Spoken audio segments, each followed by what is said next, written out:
Hi, my name is Houra Amim, and I'm the founder of Blue Jay Learning. And my background is in educational psychology. I help organizations to design learning strategies and programs that shift behavior in ways that matter most to the business. And I'm really interested in applying insights from behavioral science into learning and development. And I use frameworks like behavior change wheel and the COM-B model to make sure learning is more practical, is relevant, and impactful. Thanks very much for joining this session on designing for behavior change and business impact. This is a shorter version of a roundtable I ran for the World of Learning. Now, before we start, I want to ask you a quick question. What would you say is the hardest part of turning learning into behavior change? And before I share what everybody else has said, I would like to give you a moment to think about your own answer. You can even pause the video now for a moment if you'd like to jot down your thoughts. All right. So here is what the poll revealed.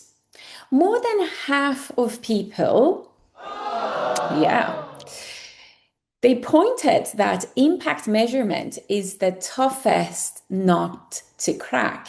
About 21% said linking to business goals, and another 20% said they are unsure what blocks the change, and only 5% said knowing which behaviors matter. And there's absolutely no surprise that impact measurements came on top. It is the gap I see again and again, and leaders feel that the learning investment is not making the change that they need. And that was the reason why I decided to deliver this roundtable at the World of Learning, to focus on design for behavior change and aligning learning with executive priorities. Now, most initiatives don't fail because measurement is hard at the end or because we don't know how to measure. It's because outcomes were not defined very clearly right at the beginning. If you define outcomes in measurable terms, you already have the seeds for impact metrics.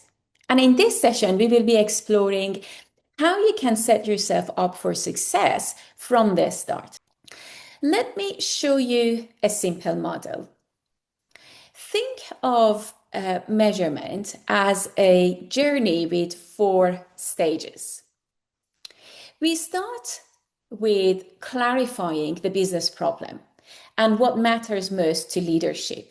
Then we can define the outcome statements, very sharp statements that the target audience needs to achieve. Next, we can identify the behaviors that drive those specific outcomes, and then we can diagnose why they're not happening now. And that is very important because there might be multiple reasons for that. And then this work, it will give us the groundwork to measure impact. So this framework keeps us aligned from the beginning. So when we talk about measurements, we're not really scrambling everything at the end. We're already built it in from the start. Let's start with clarifying the business problem. This means speaking with your sponsors and senior stakeholders to really understand the challenges and priorities of the organization and why they matter now. It's also a stage where you can identify the pains and identify the candidates' business KPIs quite early. Now, a common pushback I often hear is, but there are so many different factors that can play a role.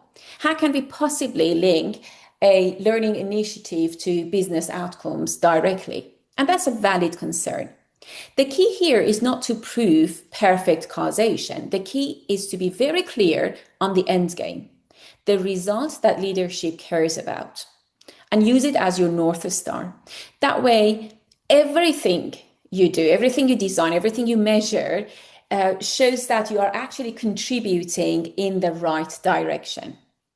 You may not be able to claim one-to-one or direct one-to-one relationship, but you can absolutely show credible contribution, especially if you are tracking the right behaviors as well as the outcomes along the way.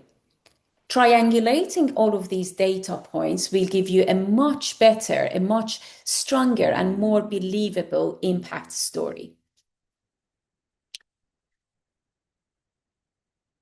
Once we are clear about the business problem, priorities, risks, and opportunities, the next step is to identify the outcomes we actually want to see.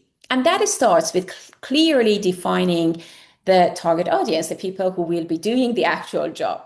And then through interviews, focus groups, and surveys, we can uncover the core jobs and tasks, as well as what's getting in the way. From here, we can generate a list of outcome statements, and this is where precision matters.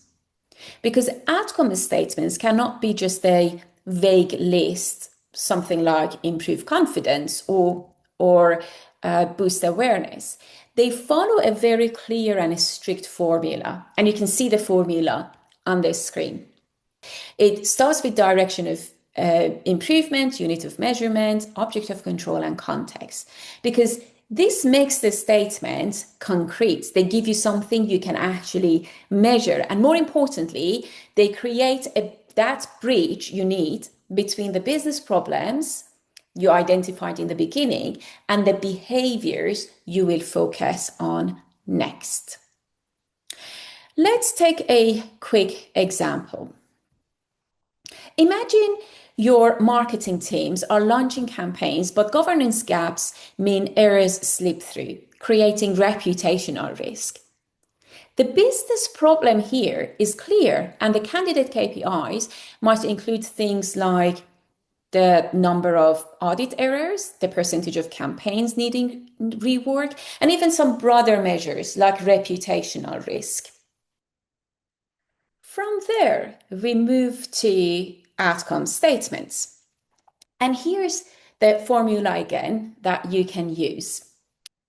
Instead of vague statements like increase compliance or increase awareness, we write sharp outcome statements. Feel free to pause the video here and jot down 1 or 2 outcome statements for this scenario or anything that you're working on in your business. And of course, we know that in real projects, these all come from interviews and focus groups, and they're not based on assumptions. But now, just for the sake of practice, let's do it. Right, here are a few examples that you can see. As you can see, it's very clear that you have the direction of travel, minimize, maximize, increase, reduce, the kind of unit of measurement, whether it's time or likelihood, as well as the context. Notice how these are measurable. This is really important. You can see if you are making progress. Of course, not all outcomes are equal. Some of them are already happening, but some of them are where the real pain lies. And this is where we look at importance versus satisfaction. And you can do this through a survey with your target audience.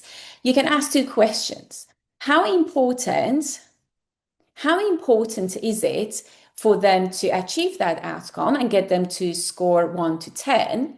And how satisfied are they with how it works today? Again, get them to score 1 to 10. If the importance is high, but satisfaction is low, then this is your focus area for behavior change. For example, if campaigns are often rejected and resubmitted, you might get importance of 10 and satisfaction of 4. And this is where your learning or enablement intervention can really add value. Only once outcomes are super clear, we can move to the next step, that is identifying the specific behaviors that drive those outcomes. And here we're asking, What exactly do people need to do differently? Why aren't they doing it? Why isn't it happening? And what must change for them in order to do it?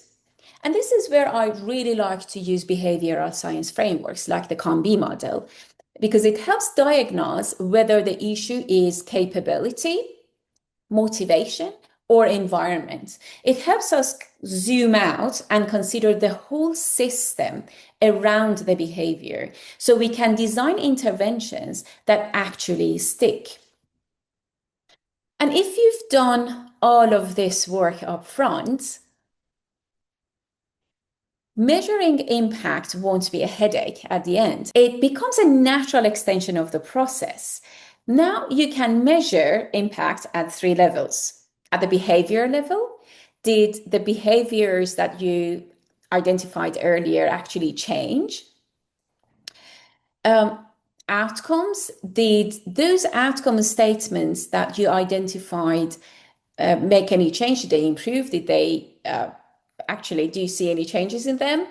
And how about the KPIs? Did those shifts contribute to the bigger priorities that matter to leadership? Remember, we're talking about contribution. You don't need perfect causation, but you can show credible contribution by connecting the dots. For example, better use of checklist, fewer rejected campaigns, faster time to market. When you triangulate across behaviors, outcomes, and KPIs, then you have a strong story, a strong impact story than just simply pointing to completions or satisfaction scores. So, to recap, always start with the business problem. What matters most to leadership? Write sharp outcome statements using the formula we discussed earlier. Prioritize unmet needs where the gaps are biggest based on what we talked about, satisfaction and importance. Then design behaviors and measure across behaviors, outcomes, and KPIs. If you get the outcomes right, you have already written your measurement strategy.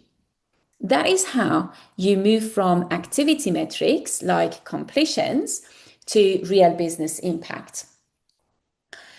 In my upcoming workshops, we will go deeper into how we can build practical measurement plans that are aligned to executive priorities. If you would like to be the first to hear about these workshops when they launch, please feel free to pop in your email and I will be in touch. You can scan the QR code on the screen. And if this sparked any ideas for you, head over to our website or just drop me a note. I would definitely love to hear your thoughts and discuss how we can help learning and behavior change stick in your organization, or just simply have a nice chat. Thank you so much for listening.